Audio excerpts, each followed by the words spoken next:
Today is week 8 of our Proverbs series. Hard to believe that we are already at the end of this series.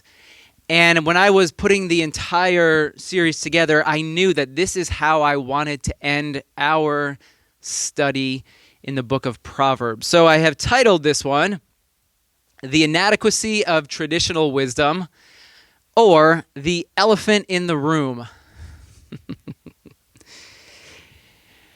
Now, for the past 7 weeks, what have we been studying? Wisdom. Proverbs, yes, that is correct. We've been studying wisdom. How do we access wisdom? How do we gain it? How do we get it? For 7 weeks, we have been saying, seek wisdom, go for it, attain it, live by wisdom. We've looked at a whole bunch of different ways in which we can find wisdom so we can access it and then live from that wisdom. And we have also been looking at the many promises of wisdom. Wisdom constantly over these past 7 weeks has been saying, if you follow me, if you hold on to wisdom, this is the type of life that you will come to discover. Last week, this was our verse in Proverbs. Long life is in her, in wisdom's right hand. In her left hand are riches and honor. Her ways are pleasant ways. All of her paths are peace. She, wisdom, is a tree of life to those who take hold of her. Those who hold wisdom fast will be blessed. These are some of the many promises that wisdom offers. If you find it, life will be good, but if you neglect it, this is basically what the entire book of Proverbs says. If you neglect it, then life will go poorly for you. Let's return all the way back to week 1, one of the verses we looked at in the beginning, 8 weeks ago at this point. Since they, the fools, would not accept my advice, since they spurned my rebuke, they will eat the fruit of their ways, and they'll be filled with the fruit of their schemes. For the waywardness of the simple will kill them, and the complacency of fools will destroy them. But whoever listens to me, this is wisdom calling out. Remember our first sermon, wisdom is calling, she's calling you. Whoever listens to wisdom will live in safety and be at ease without fear of harm. If you follow wisdom, life will be good. But if you neglect wisdom, it could be a bit rough for you. Now, as I was reading through Proverbs, trying to put together the series, there's a question, there's a thought that just, it kept coming back to me. And maybe you've had this question as we've been looking through Proverbs over the past couple of weeks. And here's the question. Well, what happens when you follow wisdom and you don't find the rewards or the type of life that she promises? What happens when you follow wisdom and yet all the promises that we've been looking at for the past 7 weeks, they're not yours. You're not living into them. Wisdom promises this, and you've been following her, you've been listening, you've been seeking after wisdom, living by it, but yet your life isn't showing the promises that wisdom is saying shall be yours. Another way of asking this question, what about those times when you did everything right and you still get the shaft? You ever been here in life before? You've done everything right. You have followed the way in which you were supposed to go, the way you were told to go, the way that is righteous, and yet you still find yourself at the short end of the stick. Maybe another question, another way of saying this, a question I thought of, why do bad things happen to good people? And why do good things happen to bad people? That's just another way in which our culture asks this question. Proverbs is a book about traditional wisdom. You do this, you'll get this outcome. You don't do this, you're going to get this outcome. It's pretty straightforward in the book of Proverbs. Wisdom is calling out, don't neglect me, otherwise this is how it's going to go. And this is largely the type of wisdom that is found in Proverbs. But then, ... Then, and I have this in caps, ready for it? Life happens. You ever been here before? And I couldn't shake this question. I was reading through Proverbs. All the promises were here. You do this. But there's been times in my life when I've lived by wisdom, or at least I thought I was living by wisdom. And yet the promise that was supposed to be mine, well, I'm looking around for it because I'm like, hold on a second here. You told me this. You told me if I do this, that this is going to be the outcome. But yet I did this, and I have a completely opposite outcome of what was being told or what was being promised to me. And what happens is, when life happens, is you begin to see a complexity to life that hadn't existed before. We could almost say it this way. Proverbs is simplistic in nature. It's very complex. It's very deep, yes, but at a surface level, it's quite simplistic. You do this, you get that. You don't do this, you get that. But then as you go through life, as you experience different things that happen to you, that happen around you, life gets a bit more complex. And the simplicity that existed in the beginning, earlier on in life, like I look at my kids just running around, their biggest care in the world is if someone will come in the other room and take their banana peel to throw in the garbage. That's the biggest thing that they worry about in life. Or why don't I have a napkin? Can someone bring me a napkin? But now for us, that's a minor nuisance, I would guess, for all of us here in the room. And then we would just get up and we would walk in the other room and get a napkin and everything's okay. But as we go through life, as we experience different things, the simplicity that once existed, I mean, think about teenagers sleeping till noon. Well, the simplicity that used to be there, life gets a bit more complex. This can happen suddenly.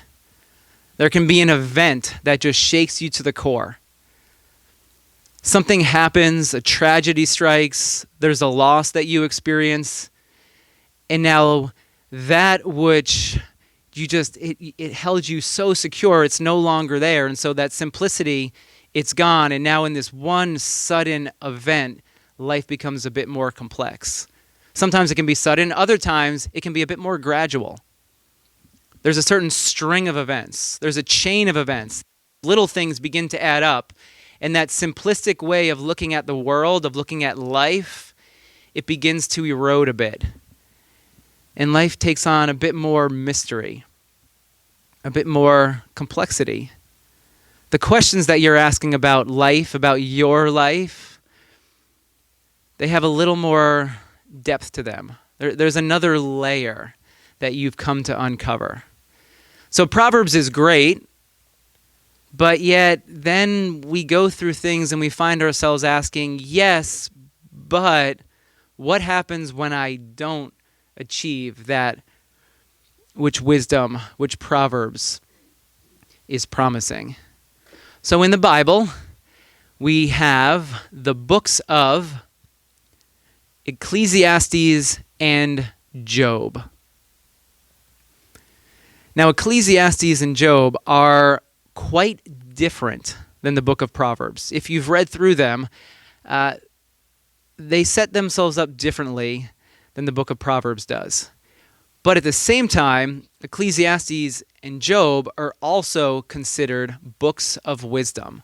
So within the Bible, there's actually a couple different wisdom books. You have Proverbs, but then you have Ecclesiastes and Job. And here's what one author has to say about both these two books, Ecclesiastes and Job. This is from The Tree of Life by Roland Murphy. With Ecclesiastes and the book of Job, wisdom has entered a crisis situation. Ecclesiastes was a deeply critical and even strident voice that did not sing in tune with the others, but the ancients made room for him among the sages. You have Proverbs, and then you have Ecclesiastes. You have Job. And the message of these two books is very, very different than the message of Proverbs. Proverbs, it's more about simple times, the simplicity. But then Ecclesiastes and Job, they're more about the complexities of life. And what these two books do is they question the tradition. You could say that the Proverbs tradition, the tradition of traditional wisdom, it comes down through the book of Deuteronomy. If you follow God, life will go well for you in the land. But if you don't follow God, then life will go poorly for you in the land. The same idea that we find in the book of Proverbs. Ecclesiastes and Job, they question this philosophy. They question this tradition. And what it shows is this inner dialogue that we have within the Bible. There's a variety of views. We could say a multiplicity of views within the Bible. You have Proverbs, but then you have these other books that are saying, well, hold on a second here. I understand what you're saying, but this happened to me in life. And everything that you're promising, I didn't see it fulfilled in my life. And so let's talk about this a little more. Let's pull it apart a little bit. Let's ask some questions. It's like you're sitting at a table. Imagine the authors of Proverbs, the authors of Ecclesiastes, they're all sitting at a pub, drinking their beer, and they're having these conversations about life, about wisdom, about God, because for some people, this has been their experience, but then you go through those things in life that cause you to question, that bring up new ideas and new philosophies. And so what happens is the Bible, it's like a whole bunch of different people with varying viewpoints sitting around a table together having a conversation. That's the thing that I love about the Bible. There's not just one voice that speaks in the Bible, but it's many different voices having a conversation. Because in reality, that's how we begin to understand God. On your own, you will never figure God out. One voice, one person will never come to comprehend the mystery, the vastness of God, or we could say the complexity of life. Two people sitting around a table. You might make it a little bit further.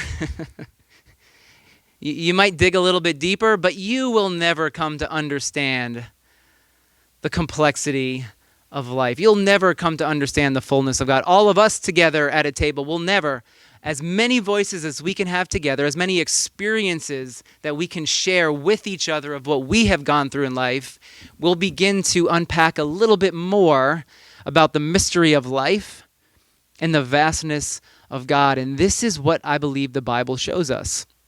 We need all of our experiences. We need all of the things that we have seen, the things that we have learned. We get around a table and we talk about it. And so this is what Ecclesiastes and Job bring to the book of Proverbs. Job, I don't want to get into Job. We've talked about Job a couple of times here at Awaken. But basically, here's Job in a nutshell. He has a couple of friends. Job goes through a period of suffering. And the whole story, it's around this idea of a righteous man suffering. Many of us know this story. Job is suffering. He's righteous. He's following God. People call into question, well, what's going on? Why is Job suffering? Obviously, he must have done something wrong. Then he has three friends who appear in the book. And these friends are your holy rollers. These are the people who have read the Bible. They've memorized verse after verse. They go to church every Sunday. They go to Bible study on Wednesday night, Friday night. They have their men's group on Saturday morning. These people, they know all about God, and so they know why Job is suffering. And so they approach him like any good friend would do. Not so much. And they begin to quote the Bible to him. Job, here, let me tell you this. If you would just repent, obviously there's some secret sin in your life. Because we know how the whole thing works. Righteous people don't suffer. It's the unrighteous who suffer. So Job, come on, it's just us. We've known each other since grade school. Come on, you can be honest with us. Tell us, what's the secret sin that you're holding in your life? And Job's like, no, it's not. But they keep, conversation after conversation, they keep coming to him and saying, Job, we know there's something in the closet, Job, come on. That's the whole story of the book of Job. And the whole point of the story is, well, no, sometimes even the good people suffer. Sometimes even the righteous go through hardships. And there is no reason why. It's not because of something that you've done. There's just a mystery at the heart of life. So that's Job. And now here's Ecclesiastes. And oh my gosh, you're going to laugh at these verses I pulled from Ecclesiastes. The author of Ecclesiastes is known as the teacher. Here's what the teacher has to say about wisdom. Ecclesiastes 1:18, for with much wisdom comes much sorrow. Isn't that depressing considering we just did 7 weeks on wisdom? So you've grown in wisdom. Have you become more sorrowful the more wisdom that you've grown in over the past couple of weeks? The more knowledge, the more grief. Here's another one. I saw that wisdom, here's the teacher. I saw that wisdom is better than folly. Okay, wisdom is better than folly. I get it. I'll give you that, Proverbs. Just as light is better than darkness. The wise, they have eyes in their heads, while the fool walks in the darkness. But, okay, I'll give you this, but here's what I've come to realize. The same fate overtakes them both. If you're wise, if you're a fool, the same fate will eventually overtake you. So I said to myself, teacher, the fate of the fool will overtake me also. What then do I gain by being wise? And I said to myself, again, this too, wisdom, gaining wisdom is meaningless. Depressing. For the wise, like the fool, will not be long remembered. The days have already come when both have been forgotten. Like the fool, the wise too must die. See the contrast between Proverbs and now Ecclesiastes? The same fate. What's the point? The more wisdom you get, the more sorrow, the more knowledge, the more grief. Let me just go sit in the back of a theater and watch Spider-Man. See, Ecclesiastes and Job, they speak to a mystery at the heart of the human existence. We're human. We want a story for everything because that's how our brains work. We want to put everything together. I do this, you do this. That's just how we are wired. We want to understand. We want to comprehend. If something doesn't make sense, we create a story in our heads to help it make sense for us. Ecclesiastes and Job say, hey, you know what? That's great and all, but the truth is you'll never have everything all figured out. Because at the heart of our humanity is a mystery to the whole thing. A complexity beyond that which you could ever even begin to understand. There's just some questions in life, you just can't answer them. You can ask them, but you'll never come to a good answer. There's some things that defy understanding, and I love this. As much as we try to do this, life can't be broken down into a formula. You ever try to do this before? You try to make everything line up perfectly in your life? I mean, think about Proverbs. Do this, you get this. It reminds me of logic class in college, symbolic logic. I took that. Oh my gosh. We heard that things were going to get harder as the semester went on. Third test, I got a 38 on. Because of the curve, I got an 87. What's the point of that? Oh my gosh. But so that's Proverbs. You do this, you get that. But Ecclesiastes and Job, they both say, hey, you know what? You can't boil life down to a formula. Some things, they just don't make sense. Here's Jesus in Luke chapter 13. There were some present at the time. They had told Jesus about the Galileans whose blood Pilate had mixed with their sacrifices. And Jesus answered, do you think that these Galileans were worse sinners than all the other Galileans because they suffered this way? You think the ones who suffered, their suffering was because they were sinners? Because they weren't following wisdom? Because they weren't following God? I tell you, no. No. The traditional wisdom at the time, same as what we've just been looking at. You don't follow God, life will go poorly for you. And here Jesus is like, life just doesn't work that way. I tell you, no, the people that were suffering, they didn't suffer because they weren't righteous. There's a mystery at the heart of life. Jesus continues, those 18 who died when there's a tower that fell on 18 people, the tower in Siloam fell on them. Do you think they were more guilty than all the others living in Jerusalem? I tell you, no. No. But unless you repent, you too will all perish. What Jesus is saying here's people, they're trying to understand, why did this tragedy happen? It's a question we ask all the time when we see another tragedy in the news. Because we want to make sense of it. We're human. We can't fathom some of the great harms and atrocities that have happened in life. We hear about another school shooting. We hear about a natural disaster, and we want to what would cause someone to do that? And we come up with some answers, but the truth is, those answers, they leave you wanting more. Because there's a mystery. There's a complexity. Here's A bunch of people, they're approaching Jesus. Why? Why did these 18 people, when a tower fell on them, is it because they did something wrong? Were they not following God? And Jesus is like, no. I know this is what you've been told. I know this is what your religion has told you, but in reality, there's just a mystery to the whole thing. And the people that died, they weren't any worse than any of the other people that you run around and spend time with. There's some things in life, they just defy understanding, and no answer could fully grasp the mystery of it all. Now, this raises for me a question, which maybe you're asking a question at this time. Does this mean that our whole series on wisdom was a waste of time? 8 weeks on wisdom, and I'm here to tell you it was a waste of time for all of you. You wasted your time coming here and listening to these sermons.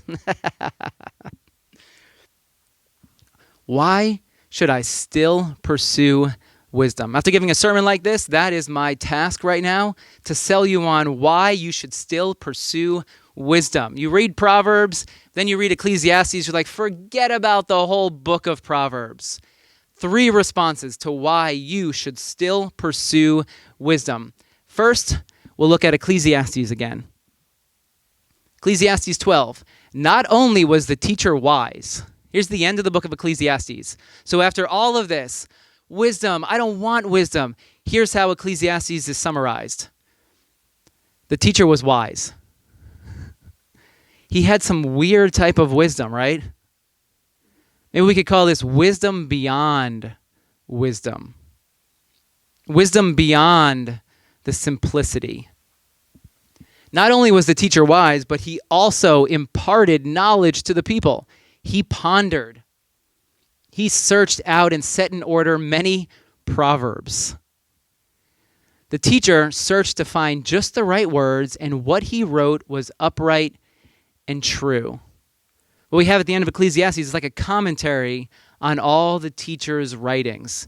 And the person who is writing this, who's summarizing everything the teacher says, is like, hey, the teacher was wise. He searched. He pondered. This is a different type of wisdom than the wisdom that you are used to hearing. Here's what I found in life. You need different teachers for the different seasons of life that you move through. There's some times in life that you need Proverbs wisdom.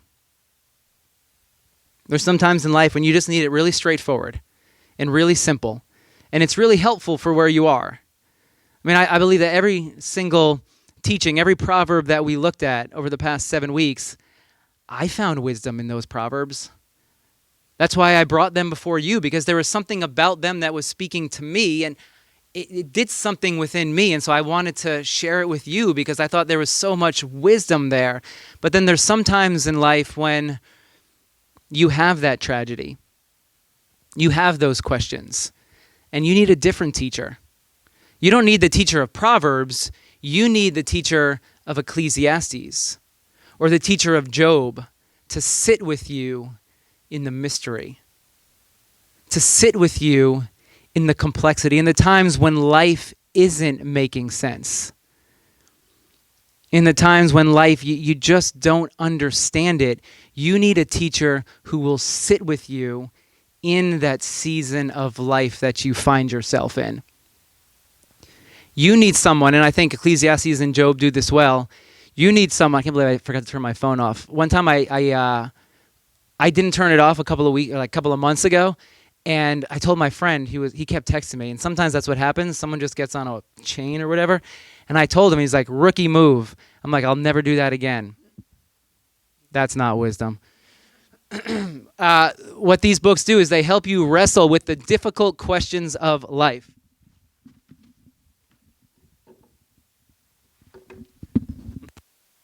There'll be 15 more of those chimes if I don't turn it off. And this is the model that we're given in the Bible. The Bible helps us wrestle with all the questions that emerge in our humanity. Now, what Ecclesiastes said, it doesn't mean that you jettison everything. You don't look at the book of Proverbs and say, well, forget that book. There's nothing there for me. But rather what you do is you build layer upon layer.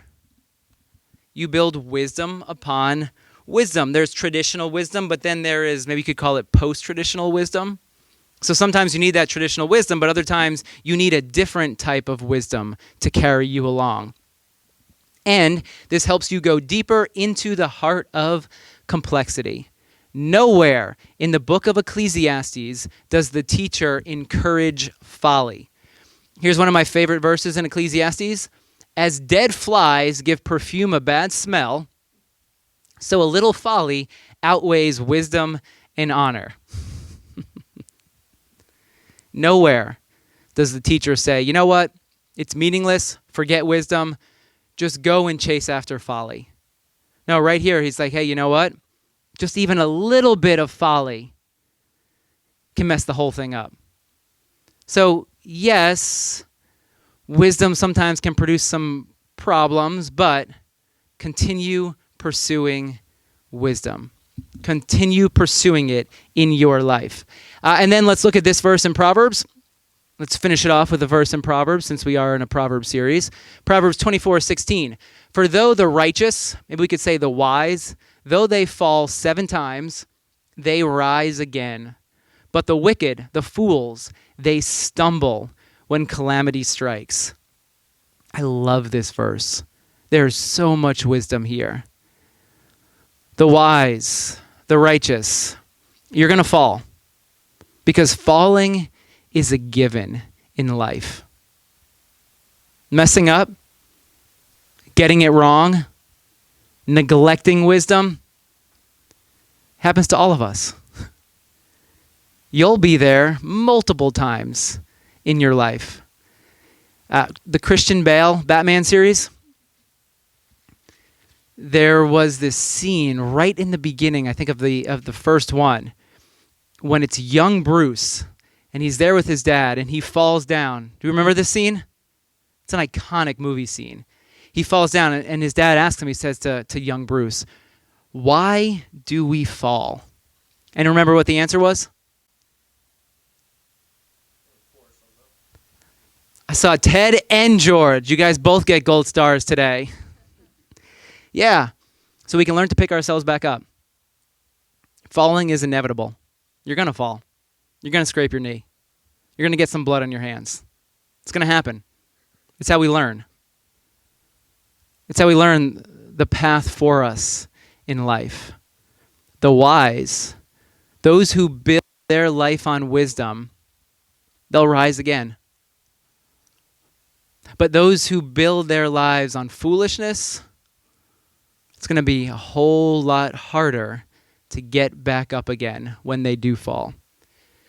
Wisdom serves as a foundation to persevere. We looked at this story of Jesus right in the beginning. There's a wise man, he built his house on a rock. But the foolish man, he built his house on the sand. And when the storms came, the wise man who built his house on the rock, the house still stood. But the foolish man who built his house on the sand, well, that house was destroyed. Storms will come and go in life. The complexities will arise. The questions will arise. Those who build their lives on wisdom, as Jesus said, those who listen to my teachings. And Jesus was considered a wise teacher, someone who is offering wisdom for people. Those who build their lives on wisdom, they will still be standing after the storm. They will still be standing after the tragedy. But those who build their lives on the sand, on foolishness, their house will be taken from them. Because there's nothing on the foundation that will help them carry on when a storm does come. And then here's the third reason why to follow wisdom. And it's personal. I figured I would end the series this way. We'll wrap it up with this. Why have I chosen to follow wisdom? Here's my response. Because I choose to believe that it's the best way to live. I choose it. I'm intentional about it. I choose to believe that following wisdom is the best path for me in life. Here's the verse we looked at last week. I'll give you a little Dave commentary on this one. Long life is in her, wisdom's right hand. In her left hand are riches and good honor. Think about this. The non-material riches of wisdom, for me, it's having good friends. People that I can rely on. Good honor, it's having good character. You're someone that others can rely on, that others can confide in, and then in turn, you now have that also from people. If I was someone who wasn't dependable, wasn't trustworthy, if you came to me and you had a secret and you wanted to talk with me about it, and then I started preaching about, hey guys, you know what? You know what Nicole just told me? Like, I would never see Nicole again, and rightly so. So wisdom, it offers good character, so that when the storms come in life, you have good people around you that can help carry you through. Man, I appreciate this morning we were here before we got started, and you guys were all asking, how's Steph doing? I love having this community here walking through life with me. It's what we all want. It's why commitment to a group, all wisdom. Finding people in your life who you can share your story, your struggles, the tragedies, the experiences in life that don't make sense, having someone that you can talk to those about, it comes through wisdom. And then her ways are pleasant ways. Her ways are light. Here's what wisdom has taught me over the years. Here's what is too heavy for you.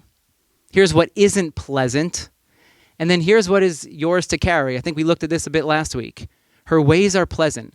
They're light. There's been times in my life when I've realized I have been carrying way too much. I was talking with Debbie this morning about her trip, and there were the porters who carried her bag from wherever they were camping out to the next camping location. And they could put, about 50 pounds you said on the back there?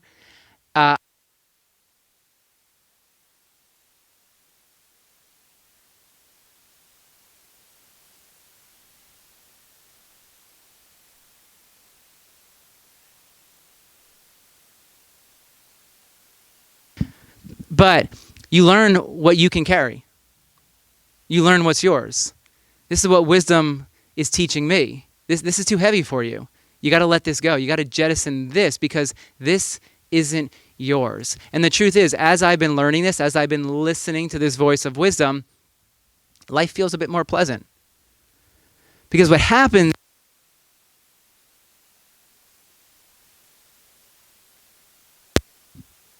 I really did break the microphone. And what wisdom teaches you is that you don't need to be responsible for everyone else. You need to be responsible for that which God has placed in front of you. And that's it. That's what's yours to carry. You don't have to carry everyone else's luggage. You can carry your own luggage, and you can help other people along the way, but you don't have to carry everyone. You don't have to feel responsible for all of it. And then all of her paths are peace. 6 years ago, I started seeing a therapist because I just couldn't keep moving forward in life. I was totally fried, totally burned out, taking on so much that just wasn't mine to carry. And I couldn't work. I couldn't put a sermon together, having a hard time functioning. It was burnout. And so I took 2 months off. Well, I've been speaking with the same therapist now for 6 years, and we were just talking about this the other week, where life has been really difficult right now with different health issues that we've been facing, and I'm still here. I'm still able to put sermons together. I wasn't able to do that 6 years ago. And what he said is that you've learned to lower your baseline anxiety. We all have anxiety. It's all there. How can we learn to lessen it? How can we lower it so that when something happens in life, we can absorb 3 to 4 decibels of anxiety? If you're already at a baseline 7, well then 3 more is going to put you up to a 10. It's going to make it really difficult to just do the basic things of life. But if you can learn to lower that anxiety so your baseline is maybe at a 3 or at a 4, well then you can absorb it when something happens in life that just spikes your anxiety a little bit because you've learned to lower the baseline. That's what wisdom has been teaching me over the past 6 years. Here's how to take care of yourself. Here's how to lower that anxiety so you can be ready when inevitably something else comes up in life. She's a tree of life to those who take hold of her. Vitality. The tree of life, it represents vitality. Well, yeah, when you're walking lighter, when you have less anxiety, you're going to have more life and more energy in you. It's just a natural. It's just a given. And then those who hold her fast will be blessed. Here's how I look at it. I feel fortunate for the life that I'm creating with wisdom. And I say that word with intentionally because wisdom is to be like a partner. Wisdom is a partner that you carry with you through life. We each create our lives. We're creating the life that we're living by determining what thoughts we carry around with us, the actions that we go through on a regular, consistent basis. For me, when I think about wisdom and how wisdom is teaching me to live in a particular way, I feel fortunate for the life that I'm creating with the guidance, the voice of wisdom. So yes, still pursue wisdom. Sometimes it's lacking. Sometimes you need another voice like the teacher in Ecclesiastes to sit with you for a while. But wisdom has so much to offer, and I choose to believe that living by wisdom is the best way to live. So I'll keep studying Proverbs. I'll keep mining it for its wisdom because I think there's plenty more there. 8 weeks just scratched the surface of it. Maybe we'll return to Proverbs at some point in the future. But for now, 8 weeks of wisdom that I pray has helped and will continue to help as you keep creating your life. As you decide what to allow in and what to keep out. So my prayer for you as we close this series of wisdom is that you would continue to seek it. That you would continue to listen to her voice. That you would continue to do all you possibly can to live by wisdom. And when you need the teacher, when you need Job, turn to those pages. Because sometimes life is mysterious and complex and you need to be reminded about that. You need to hear that voice. You need to sit with that teacher for a while. But may you continue to neglect folly, to not sit at the table of death with others who are neglecting wisdom. But may you choose to sit at the table of wisdom. And as you do so, may you find life and peace. May you lower your anxiety. May you lessen your burdens. May you find a pleasant life, the life that Jesus is offering every step in every moment. Let's sing one more song together.